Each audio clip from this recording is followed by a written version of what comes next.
today. This is Joseph Pono from Network Marketing Success Magazine, and I have the absolute pleasure of being with Mr. Matt Morris today. Matt is the author of a top-selling book called The Unemployed Millionaire. Isn't that what we all want to be, Have as much free time as we want, literally, as being unemployed and still being millionaires. And Mr. Matt Morris has kindly consented to give us a little bit about those secret tips and stuff like that as to how do we in this industry reach those dream figures. It's an absolute pleasure to have you here. Mr. Morris is a multiple seven-figure income earner, so it would pay well to listen to what he has to say, and let's see what we can get out of him today. Mr. Morris, what a wonderful pleasure to have you with us. Awesome. Thank you for accepting this invitation. My pleasure. Thanks for having me. Awesome. Matt, would you just give us a little bit of background and your journey through this awesome industry? Yeah, sure. I don't think anyone would have ever predicted me to have any amount of success in network marketing when I first got started. I got started when I was 18 years old. I was in college. I was working as a banquet waiter in a hotel, and there was a cute waitress who she kind of started asking questions about me, and I'm talking back, and she's kind of cute, and so she said, "Do you ever think about being in business for yourself?" And of course, I wanted to build rapport with her, so I said, "Yeah, absolutely, all the time." And she said, "Well, you should write your number down and we'll talk business sometime." So I was like, "All right, sounds good. I would love to talk business." So I gave her my number, and she called me back a couple days later, invited me to a Hilton hotel one night to talk business. And so I thought that sounded pretty exciting, meet this girl at a hotel. And so anyway, I show up, and unfortunately there's a room full of people. It's a network marketing meeting, and got super excited. I had never heard about network marketing before. In fact, the company that I got introduced to, in my mind, I thought they were the only company that did network marketing. And I remember going back to my little apartment that night thinking to myself, I can't believe they're the only ones that do this network marketing thing. And, just the whole concept of leverage and things like that are really exciting. And so my first 2 years, I had so much success. I sponsored 3 people, Wow. two of which I paid for to get in, one of which was my mother, and I never told her she was in. The one person that did enroll, they had been drinking before the presentation, they signed up, they never did anything. So, 2 years later, I had one person in my group, and it was me. And so I got involved in another company and, had no success, and another company and no success, and another company and no success. And, after, 2-3 years of network marketing, I ended up living out of my car. Lived out of a beat-up Honda Civic, bathing in gas station bathrooms, showered naked in a church parking lot one night, and was living out of my car when I had all these, I'd call it insights on my life. And, showering in the rain was definitely a defining moment where I had to just take inventory of my life and figure out, number one, how did I get here? And number two, how do I get out of the situation? And so, for me, it was, it was a lot of different things. Number one, it was never taking it seriously. But, from the way I grew up, I grew up without having a lot of money, a lot of drama in my life, and I never, saw myself having a lot of success. It was hard to believe that I could ever become wealthy and live this dream lifestyle. And so I had a lot of work I had to do on me in order to make it. And so I started what I would call a reinvention process. And probably the biggest tip, if I can give you, I know this is going to be a short video, but if I can give you one tip, one concept that you can apply, it's this. And I got it from reading an article and that a friend had sent me. It was on health, on becoming more healthy and all this, and it was called What the Cell is Going On. And in the article, it talked about how every cell in your body will regenerate itself and regrow itself every 3 to 7 years. And the picture of your health can be totally different 3 years from now based on what you put into your body and exercise and all these things. And so I just said to myself, wow, if within 3 years you can reinvent your level of health, then surely I can reinvent the level of success in my life if I'm willing to put the right things into my mind. And so I kind of made this commitment that I would just immerse myself in personal development. And there's a quote that stuck with me, and it's stuck with me forever. It's, if you empty your wallet into your mind will fill up your wallet. Which is obviously, I'm speaking to the choir through your subscribers, because obviously you're, subscribing to this magazine. So congratulations, that's step one. But what I started doing is I started reading every book I could get my hands on. And when you're living out of your car, you can't afford a lot of books. And so I'd actually go to the bookstore, and I'd sit in the bookstore for hours. I had a lot of time, and so I'd read their books. And I did have a job, but it was kind of a off and on kind of thing. And when the bookstore would close, I'd remember what page I was on. I'd come back the next morning and I'd finish the book, right?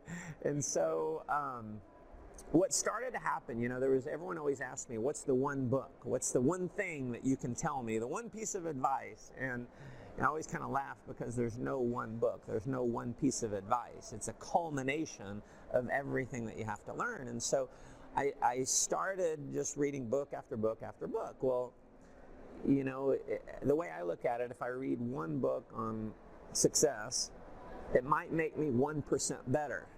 And so you read 2 or 3 books, and you're not, Mr. Wealthy. You're not motivational speaker guy. You don't really even notice it. You read 5, 6 books, you don't notice much. You start to read 15 and 20 books, then you start to notice. Your level of motivation, your confidence, all these things start.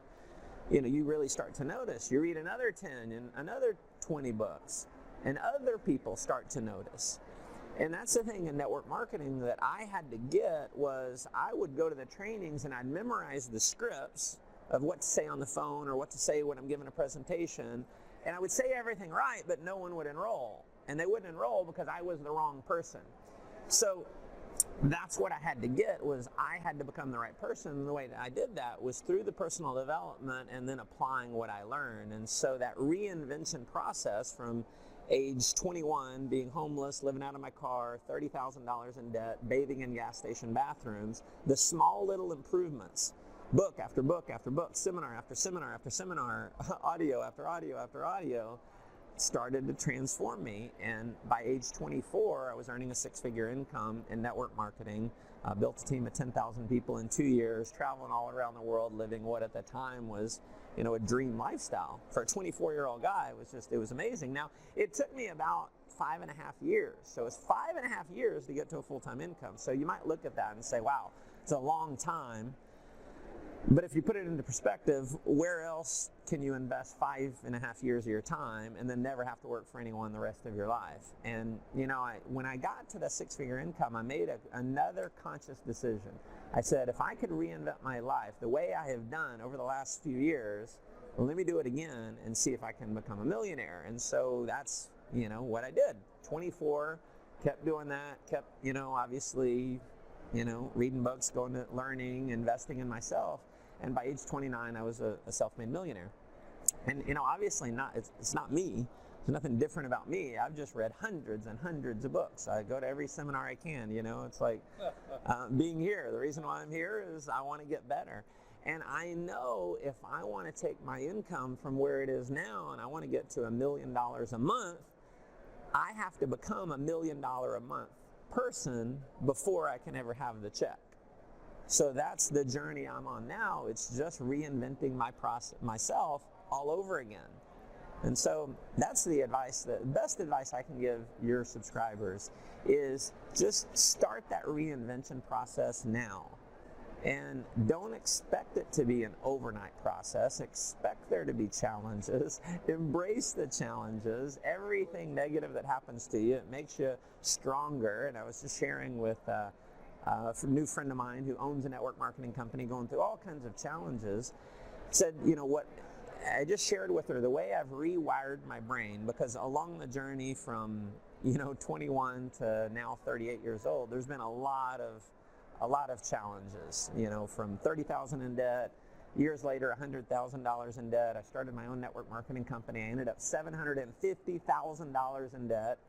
And so I've just wired my mind to believe now that anything negative that happens to me, what that means is a blessing from God has just been, bestowed on me. and some people think, well, that is kind of weird thinking. Well, I believe that, God has everything happen for a reason. And if God has everything happen for a reason and there's a greater benefit because of what he has happened to you, then it has to be a blessing. And so just rewire your brain when something negative happens, when someone rejects you, when people quit in your organization, when you have, I've had people who are six-figure earners, they quit my company and go to another one. Then I just look at it as an opportunity. God obviously did not want that person in my group anymore. And so that's going to leave room for something else that's going to be much, much better. And I think that attitude is one of the things that really helped me get through all of the challenges. So when you're going through hell, the key is obviously keep going. And as you keep going, you look up and you say, God, thank you for giving me this challenge, because I know that means there's going to be a major blessing that's going to come because of it. For somebody who is known to be a success story today, it is not easy to bear out and say the secrets and the real things that happened in the past. And you put it all so simply and so humorously. But, there are a lot of lessons I saw in there. Correct me if I'm wrong. One thing you said is your sponsor initially was a waitress. She was, right? Yes. So our leaders keep telling us, don't ever ignore any prospect. And how often do we meet waitresses? But how often do we prospect them? We just take it for granted that they may not join, right? Sure. They may not have the time, they may not have the money, or whatever. We make the pre-decision. We qualify or disqualify them. But look at that. A waitress made this success story evolve, right? The number two thing was that, as he openly admitted, and I really respect you for that, even a success person like him doesn't have a smooth climb all the way. There are challenges, and he faced them. And the third very important thing that you said is that I had to work on myself. Sure. Isn't it? I mean, a lot of people run opportunity to opportunity, saying that the company is bad, the comp plan is bad, this is bad, that is bad, but where really what has to be worked on is yourself. And thank you so much for saying that. Absolutely. I have one question. You have obviously reached great heights. In your team, how do you pick up the gems? How do you really find those wonderful people and help them also to become leaders? So how do you find the gems? That's a great question. And you find the gems by digging through a lot of dirt. Now, the challenge with most people, the way they look at it is they say, there's a gem and I want to find the gem. And so you go out looking for gems. You're like, where's the diamond? Where's the diamond? Where's the diamond? I don't see any diamonds. Well, if you think about the people who actually find the diamonds, how do they find the diamonds? The way they find the diamonds is they have to dig through tons and tons and tons, many tons of dirt in order to find one little gem, one little diamond. So why do we expect it to be different in network marketing? You have to sort through a lot of dirt. Now, pardon, I hope you know, I'm not trying to be rude by telling people they're dirt. Obviously, that's not what I mean by it, but the analogy carries over. You just have to dig through a lot of dirt. You got to get dirty in order to find the gems. And that the way I've found them has been a massive sorting process. And if I look at, in my current organization, I've been with my company for 5.5 years. I've personally enrolled about 200 people. I've shown the business personally to about 800 maybe, about 800. So I've had about 600 that have told me no, digging through a lot of dirt. 200 said yes. Well, the 200, half of them, at least half of those 200, never sponsored even one other person. Of the 200, there's probably only 30 that took it seriously at all, and it's just been a handful of those 30 that have created millions of dollars. And now right at 600,000 people in our organization in the last 5.5 years, just under 6 years, 600,000 members have joined our team. And how did I find the gems? I had to go show it to 800. And then obviously when you find them, that's the key, is sometimes you might find the gem, and then if you don't polish the gem and all that, you don't ever, it doesn't show its brilliance. So in order to get one to show its brilliance, then it becomes a mentoring process where if you build people here, they will build the business. And so that's been my whole focus. In fact, I think the reason why I had success in network marketing is because I had a mentor, and he taught me if you build people here, they will build the business. And so that's always been, number one priority. I don't care what company that you're involved in network marketing, you need to have the attitude that you are a personal development company disguised as a nutrition company or an electricity company or a travel company or whatever it is. So I'm very clear, we're a personal development company. We have our products that we sell and we market our products, but what's going to grow the business is growing people. I'm so glad I asked that question. I hope you're getting a lot out of this, because I've seen a lot of newbies in the industry go out and recruit that initial 3 or 5 that the company says to go to the next level or earn your first commission, and then they sit back and relax, thinking that the job is done. But when I speak to such leaders, time and again I get told, I have a team of 5,000 people. But when I ask them how many leaders in that, they say maybe 2, maybe 3, maybe 5, that's it. So you need to recognize that you can't just do a bit of work and then expect that to bring you millions, right? I hope you've learned a lot. I mean, I'm really, really amazed at the way you put it. That's really wonderful. Well, piggybacking on that, I'll leave you with one last thing. And it's one of the biggest mistakes, biggest challenges that people have. And this is a challenge that I had, early on in my network marketing career, is I'd enroll a handful of people and then they weren't doing anything. And it's like, I've got 10 people in my group, but no one's doing anything. This doesn't work. Even though I saw a bunch of other people making it work, it wasn't working for me. And so we tend to want to play the blame game, because it's way easier to blame someone else than to take ownership for our own, failure. And so here's what happens is, you enroll a handful of people and you expect that handful of people to take you all the way, and it doesn't work like that. And here's what we do in this business is we sort through chickens to find eagles. And the challenge that you might be having if you got a handful of people on your team and it's not growing is you have a bunch of chickens on your team and you're expecting them to be eagles. So you sit down and you train the person over and over and over and over. And they just, you invite them out to a training. They don't come. Excuses get in the way. And you're trying to make this chicken fly. Chicken is never going to fly. So you let them be in. Sometimes it may be an eagle in training. They may look like a chicken. Like I did for 5.5 years. I looked like a chicken, but I was an eagle in training. And so you're there for them, you're going to support them, and you're going to bring them to the trainings and all that. But if you wait 5.5 years, you're going to be broke.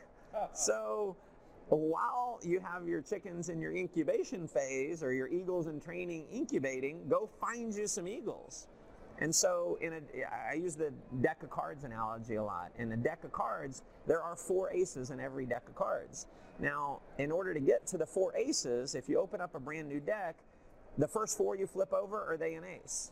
No, you flip over the 2 and then the 3 and the 4 and the 5, and eventually you get to the ace. Well, what most people do is they flip, 2, 3, 4, 5. No, doesn't work. There's no aces in here. You got to keep flipping until you find the ace. And that's the key. And some people may fool you. They enroll and they tell you that they're going to make you rich, that you got lucky because you enrolled them. To me, that's always a sign you're probably not going to see them again. But, they may look like an ace, and so then you go celebrate and you're like, oh, I got one. Well, in reality, that was a 7. They were good enough to enroll, but not good enough to do anything. So you got to just keep flipping. Awesome. Let's talk a little bit about your book, The Unemployed Millionaire. Sure. What I really love about that, of course I've read that book as well, and I know that it's been one of the bestsellers. What I would really love to understand is that this book doesn't come from somebody who knows the theory of the industry. This book comes from somebody who's got his hands dirty in the dirt along with his team members and grown, and he's talking practical things over there. So for the benefit of our viewers, what exactly is it that you had in mind when you wrote this book? And what can network marketers expect to learn from this? Sure. So I wrote the book because I really wanted to take, it was, I had read hundreds of different books. And, you get little nuggets out of each book.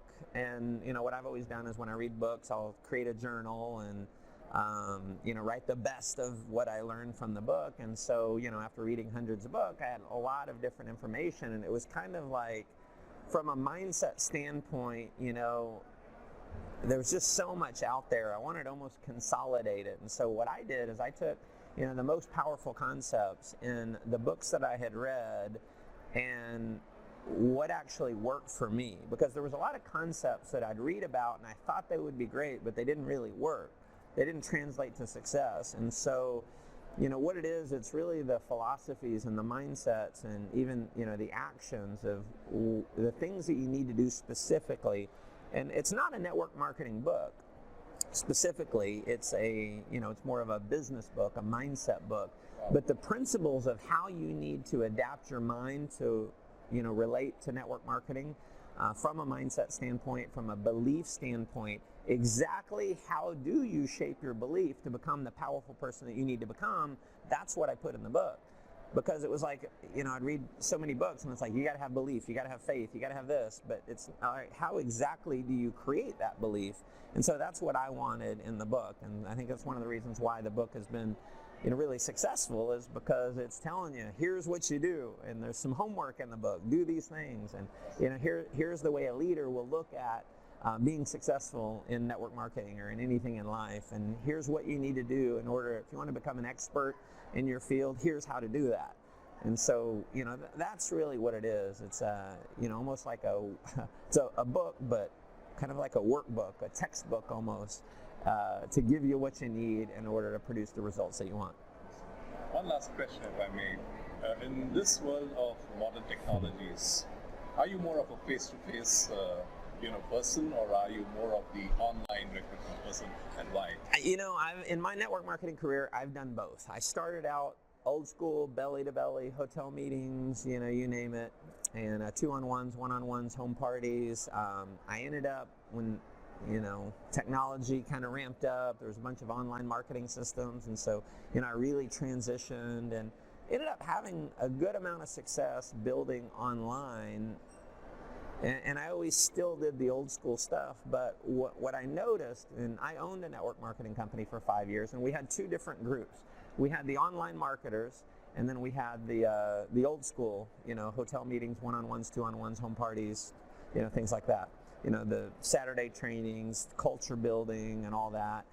And the internet marketers would put in a ton of people, but there was no retention and no duplication. Because the learning curve in order to be a successful internet marketer is so high, and there's a thing that's very true in network marketing. People want to enroll others the way in which they were enrolled. And so if you enrolled a bunch of strangers on the internet that you don't know, and you did that through creating a website or a lead capture page, and you marketed to that, you had to learn all those skills. And so you get someone who's looking for an opportunity, they enroll. Enrolling people doesn't matter. You don't have anything if you just enroll someone. It's when you get them enrolling someone fast. Well, if they're not willing to go talk to the people that they know, and they want to set up these online recruiting systems, it takes it's a big learning curve. And so if you look at the companies in network marketing, the network marketing companies out there that have created huge momentum, I don't know any of them that have done it solely through internet marketing. It's been through grassroots. And so I think one thing is you got to find a company that has a product that you would actually want to share with someone that you know. Is it a product that you would share with your mother? And if the answer is no, you're only doing it for the money. It's going to be a short-term thing. If it's like, I don't want to talk to anyone I know, I want to do everything online, I want to sell it to strangers, I'm not saying you have to only talk to the people you know, but if you're not willing to go do that, you're in the wrong company. You're in the wrong opportunity, in my opinion. Yeah. And so if I look at the companies that really work, there's so many great companies here at this at this concept, and I'm hearing stories of people, they're taking this product and it really affected them, or they lost 10 pounds, whatever. Yeah. It's like, people naturally, it's like, oh, I want to know about that. Yeah. Right? Yeah. So with our company, it's a travel company, and so, we go on vacations and we come home and we paid wholesale or below wholesale, or we earned it for free, and You know, people are like, oh, how did you do that? Oh, here, look at this. Watch this DVD. You know, it's a really simple thing. And so, you know, that's my take on it. Is I still do some of the high tech, like on my website. I do free training videos, you know, every week at mattmorris.com, and I'm giving away content. Of course, I'll attract some people for that, but whenever I enroll someone, in fact, I just enrolled someone 2 days ago, and I told her, you're not normal. You reached out to me to, you know, enroll. You found me, and you got started. Most people are not gonna, you know, that's not how they enroll. So it's all about talking to who's your best friend. Who do you want to go on vacation with? You know, if you're in a nutrition company, who is it that might want to lose 10 pounds? Who is it that wants to be healthier? You know, things like that. And just go share it with them. Don't be a salesperson. Be a share person, you know. It's like, hey, I got something I need you to see, watch this. So I'm big on systems and tools because I believe the number one question that a prospect has when they look at any opportunity is, can I be successful doing this? They might buy the product, but from a business standpoint, if they don't believe they could be successful doing it, they won't do it.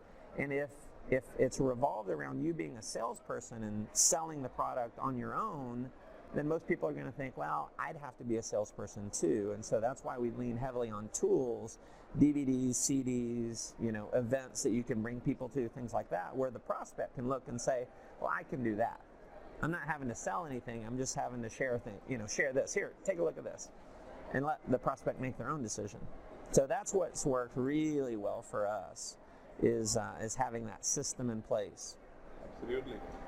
I think the message is that somebody doesn't become a millionaire by just recruiting, by just sponsoring. Right. Right.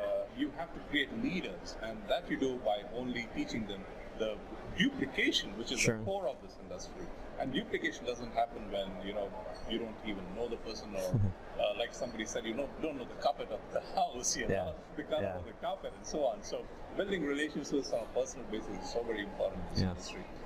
Thank you indeed for sharing these insights. I really respect that, because you are not just giving a short few answers, for the sake of, my request, but really poured out and, really reach out to them. And I'm sure a lot of people are going to listen to this and appreciate it. And we do hope that, we will be in touch. And I'd like to pick your brains again and again for the benefit of the whole industry. Absolutely. Yeah, I'd love to do it another time. Yeah, it's been a pleasure to have you, Mr. Morris. I really thank you for it. Thank you so much. Pleasure. Appreciate it. Thank you. Yes, sir.